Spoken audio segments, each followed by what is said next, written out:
So I'm going to move on to heat pumps next. So I'll go through some of I say basics, but they're still not that basic. So they absorb the ambient temperature from outside. So if I just see where I've got, no, it's going to be on the next slide. I'll show a diagram of how they work, but basically the ambient temperature is absorbed through a refrigerant that runs through coils, either in a unit outside, which I think I've got maybe a picture of here. Yep. I'm only going to go back one afterwards. So yeah, it runs through to the coils outside. This refrigerant has a very low boiling point, usually kind of minus, I think it's minus 15, minus 20 degrees. And at that point, that will evaporate and kind of boil at that low temperature. So it works fine even in the UK weather. Go into the system and go through a compressor, and that compressor, as the name suggests, will compress it, which heats it up massively, and then that will go through the system and go through a heat exchanger that will exchange that heat to the water that's running around your central heating system, just like with a gas boiler. Then once that's done, it will move back around and just cycle around in that way. We do, as it suggested there, we already have one in the property in the form of a fridge. It's just the same as a fridge, but in reverse, and on a bigger scale, really. I think it's worth mentioning as well that the most common one, so this picture down here, is an air source heat pump, but you can get ground source heat pumps where the coils do run under a trench in the ground, even ones vertically down, very expensive for domestic kind of use, so not necessarily recommended. But ground source for if you've just got a shallow ditch with lots of coils, if you've got the land to do so. But otherwise, air is the most common one you'll see. And yeah, they are low and potentially zero carbon if you're using renewable energy. That's kind of part of the reason that there's a push from the government as well, is because of that. If we were to all use just direct electric as well, if we were to just all have convector heaters or infrared, as suggested before, then that would put a huge strain on the grid, and they'd have to build kind of more transformers and things, and more energy generation involved with that. So it's not as kind of carbon effective.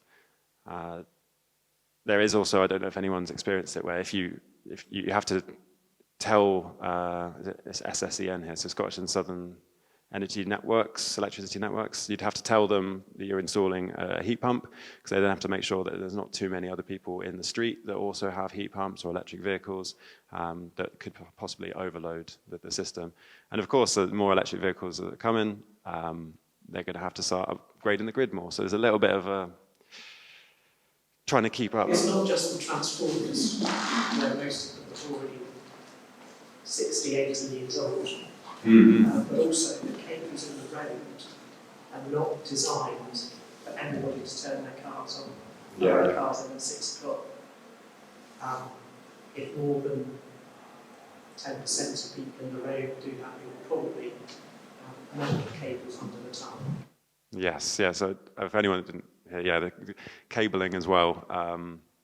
Just the whole infrastructure it needs to be upgraded alongside it. So it's a bit of a well, that one's out of our hands, isn't it, really? Yeah, and here's just a diagram as well about how it would work in the property. You can have different zones. So underfloor heating with a heat pump is preferential to radiators, because it's all about surface area. With a heat pump, the flow temperature versus, say, a gas boiler or oil is much lower. So with a gas boiler, you're looking at around 60, ideally around 60 degrees, 65 degrees flow temperature, and that's how you can just turn it from 16 to 21, and suddenly it's quite warm within half an hour. Whereas with a heat pump, it's usually around 35 to 45 degrees, so you need a larger surface area to emit that heat. If that's in the form of underfloor coils, it's a great, huge surface area, and it's obviously heat rising, so that's good. If you're getting radiators, or you have radiators already, then you need to make sure that they are kind of larger ones. If they've got 2 fins on the inside and then the panels either side of that, even better if you can get like the triple fin ones. It increases the surface area, and this is something that a heat pump engineer would check as part of their survey. They'd make sure that the radiators in place are going to be sufficient, or that maybe they need to replace them. As we discussed earlier as well, making sure the pipe sizes are all right, as you can have microbore. You can now have 10 mil microbore for heat pumps, but if you've got 8 mil pipes, then they'll need to be replaced. And yeah, it's all about their efficiency. So the coefficient of performance, or COP, is that's kind of 300 to 450% efficiency. So you want a COP of 3 to 5 ideally, and that's just at a particular time. So it's how hard it's got to work to deliver the amount of heat, but it does vary. So the annual average is called the seasonal coefficient of performance, or SCOP, or also known as seasonal performance factor. So that's what you're trying to dial in to improve the efficiency. The minimum target is 300%, and even with that, so if gas is right now, let's just arbitrarily say it's about 6 pence per kilowatt hour, and you're getting and electricity is about 26. Then if you get a SCOP of 3, 300% efficient, so 3 times 6, 18. So it's 18 pence. No, sorry. No, that's not right, is it? Someone correct me on my maths. It's essentially, you need to make sure it's outperforming the gas to make sure that you're getting it correct. I'm just going to move on from that bit because I'm not going to do the mental maths quick enough. For flow temperatures, maximum 50 degrees. As I said, it's typically kind of, it says 70 there for boilers, but it's probably a bit lower ideally for condensing boilers, around 60 degrees. But as I suggested, fabric first is the main thing. So in that hierarchy, that inverted pyramid, you do want to improve the fabric, ideally before you get a heat pump in, because if you've got a poorly insulated property with those lower flow temperatures, the heat's going to be escaping faster than it's being generated, and so you end up spending more money on just the water heating element part of the heat pump that's just working at overdrive to try and get the property up to temperature. Also, the air tightness, it can play a big factor, and this is something that the heat pump contractor will also do with it, essentially a heat loss calculation to see what size radiators are needed, the emitter size, and whether it's underfloor, bigger radiators are needed.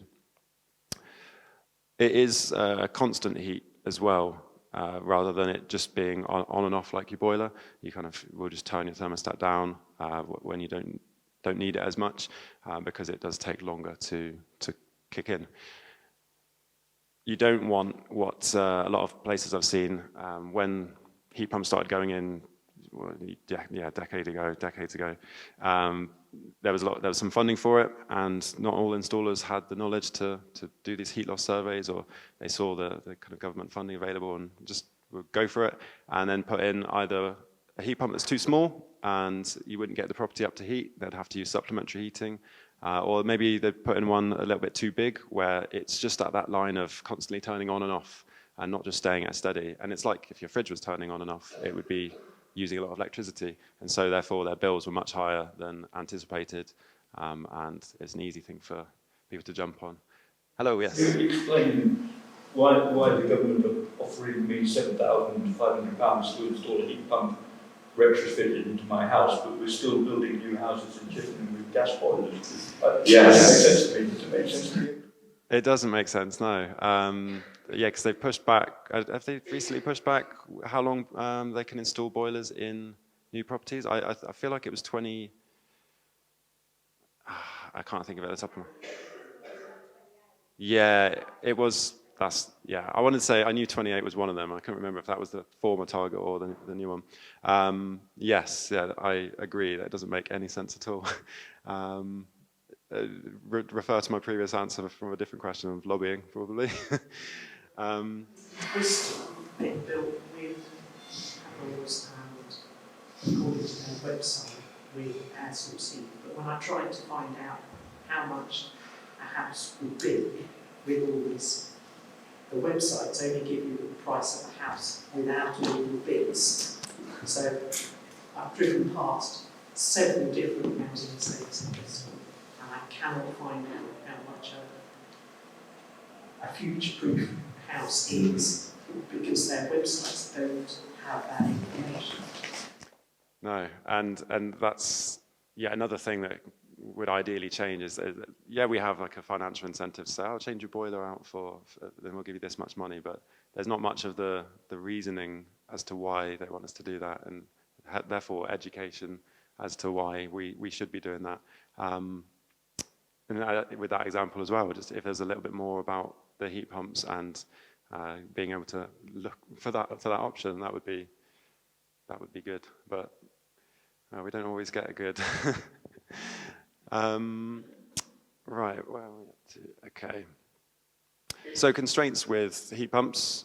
Firstly, looking at outdoor space. Do you have the space for one? Is it going to go right outside a bedroom window or next to a neighbour's property? I think there's a part on here that mentions that. No, I've not put that in. But you can't have your heat pump too close to a neighbouring property. Because of the noise it makes. I mean, there's a bit of a hum to it, just like with your fridge. But yeah, it's kind of not problematic when you're inside, but you're not allowed to impact your neighbours' kind of their space and with the noise. As I mentioned before, the electricity connection as well. If other people have heat pumps in the street, you need to make sure that you can actually connect it up and have that higher load usage where you're used to you using gas. And then the indoor space. I can't remember who someone mentioned that. Was it yourself? Sorry. Yeah, that you need to have space for a bigger tank. If you've already got a hot water cylinder, then that will probably have to be replaced for a much larger one. And not everyone. Sometimes it's fit under the stairs, and it will only just fit under there already. So finding a new place for that can be a problem. We've discussed pipe work already. If you've got the correct size pipe work for it with your system, and we've also discussed radiator sizing and position of the radiators as well. But that key one underlined there is the fabric efficiency. So making sure that you are filling gaps, but still ventilating, which is always a difficult one to work around. As you insulate more, you've got to ventilate more. But yeah. Controlled ventilation, I think, is probably the key term there. So the installation process. So initially, having an EPC to see what your current score is. If you could have had one done 2 years ago, 1 year ago, and someone will come in and do a different one. I know I've certainly done it where there's been a huge difference, a band jump just from 6 months difference, where the previous assessor had put something to their best judgment, where it wasn't the same as what I would say to my best judgment.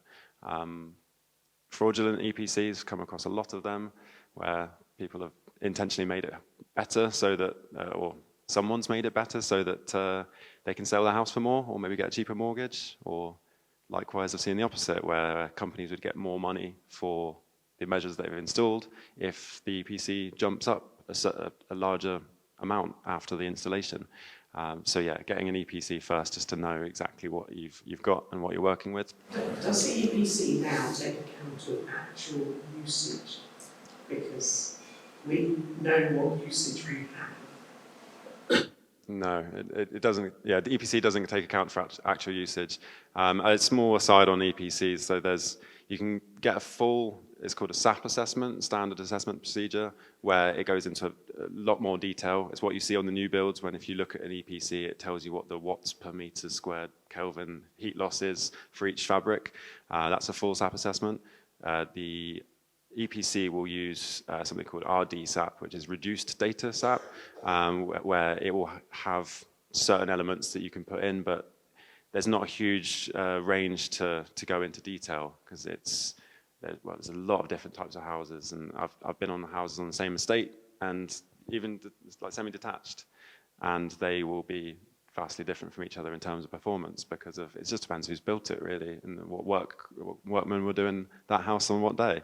Yeah, it will be changing more so with when I say that update comes in. Right now, even though I have to do it for retrofit assessments, if I did just an EPC, I could say, oh, there's just a normal amount of windows and they're all newer. Whereas with the new one that's coming in, you have to measure every window and tell it, is it north facing, is it south facing? And so it'll work out the gains a little bit better from there. So hopefully, yeah, so it'll be a bit more refined for just the EPC side of things. No problem.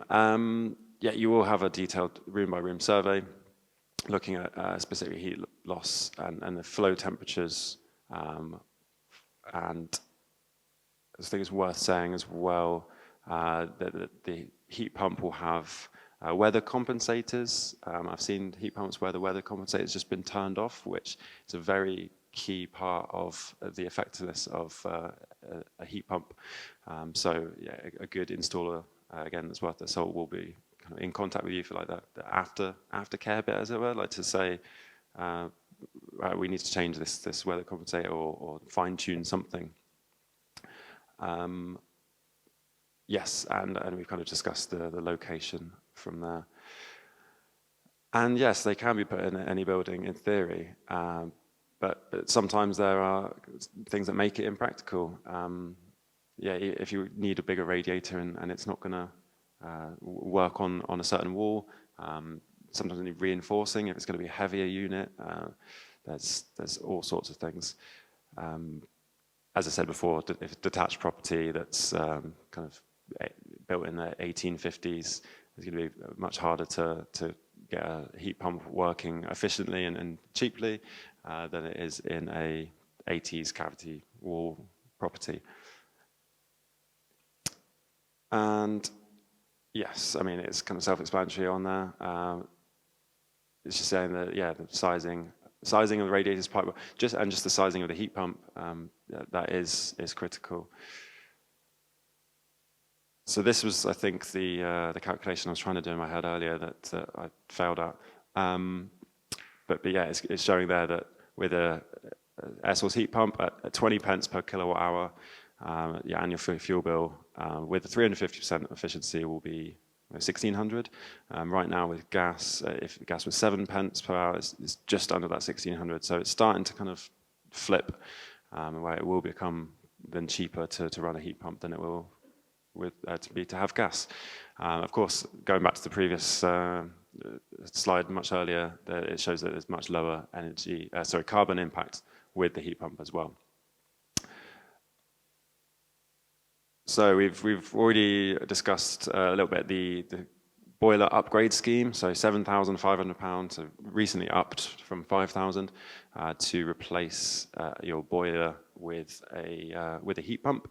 It's still going to cost in the region of 12 to 20k to have a heat pump. So for a lot of people, especially if on a lower income or lower savings, three grand to get a new gas boiler versus even with 7.5 grand, you look at another, let's say 7.5. Most people kind of go with the boiler at the moment, just a new gas boiler. We've already discussed the smart export guarantee with a huge range with some suppliers. So yeah, I did actually have to switch energy supplier during the energy crisis, which was very difficult because no energy supplier, they just all tell me the same and say, oh, there's no point in you switching because energy costs the same for everyone right now. And so I had to kind of sweet talk them and say that I wanted to be part of their company for their customer service, which has nothing to do with that. I wanted their smart export guarantee. Their customer service has been good since, though, I will say. Yeah, there's the Great British Insulation Scheme, formerly known as Eco Plus, which it's looking at your current EPC or your council tax band. So if you're, on top of my head, I think it's like if you're a D to G rating, then and I think council tax band is A to D, then you could get cavity wall or loft insulation, and with that they would add in the necessary ventilation as well as part of it. And then, yeah, you can get low interest loans for energy efficiency improvements. So there is Lendology that for Wiltshire as well, where yeah, it's better than going to a bank, and they're a community interest company. For means tested, I would say the best thing really is to call an organisation such as us. So, well, Centre for Sustainable Energy, we have a project called Warm and Safe Wiltshire. It's been running for some time now. I think we've had it since 2016, where we have a free advice line for anyone in Wiltshire who can call up and ask us what they're eligible for. Just we ask about your circumstances, and we'll figure it out for you. But in general, it's having a household income of less than £30,000. There are saving limits as well. I don't know them offhand because there's some other factors that affect them sometimes. But yeah, that's the main one is the Home Upgrade Grant Scheme. So this is the one I do a lot of assessments for because it's that initial EPC and retrofit assessment stage, looking at whether there's necessary ventilation in the property already.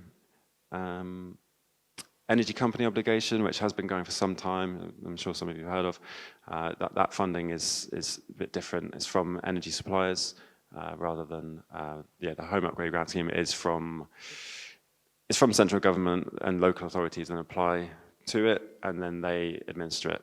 So it all runs a little bit smoother than central government or some outside contract doing it for them. And there is also social housing decarbonisation fund. So for anyone in social housing, hopefully the social housing provider is applying for this scheme and improving the properties that they are renting. So for finding contractors, there's not a huge amount of routes really for that, other than coming through organisations. Again, Centre for Sustainable Energy, we know of some contractors that have done kind of training through one of our approved programmes. And there's the government-endorsed quality scheme, it's Trustmark, where you can search for installers from there. We've talked about the Microgeneration Certification Scheme, or MCS, that anyone that's installing anything renewable, heat pumps or solar, they will be registered with that. And there's a green register as well, which is more for sustainable construction, because it is difficult to find, if mentioning earlier, if you want to lime plaster or lime render, it's a longer process. It takes a few days as well, and the lime's got to be kept in a certain condition, so it's got to be done a certain time of year, and it's just a lot of time for people to learn that, and not a lot of options for people to learn that. So green register is a good one for it.